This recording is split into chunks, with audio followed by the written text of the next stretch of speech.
Hello বন্ধুরা, আমি এখন শিলিগুড়িতে আছি। আজকে রিকশায় চড়েছি।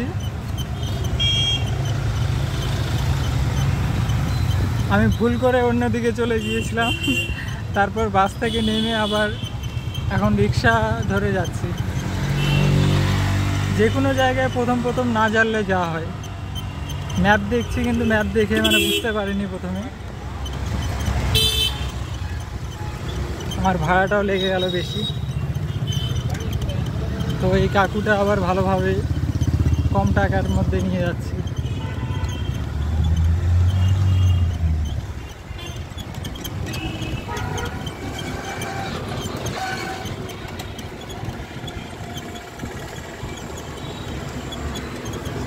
আর টোটোগুলো তো একদম বেশি করে ভাড়া যাচ্ছে। সামান্য একটু জায়গা, 2 কিলোমিটার রাস্তা,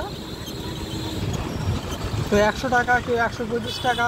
বাইরে থেকে কেউ যদি আসে তো এরা অনেকে বেশি করে যাচ্ছে।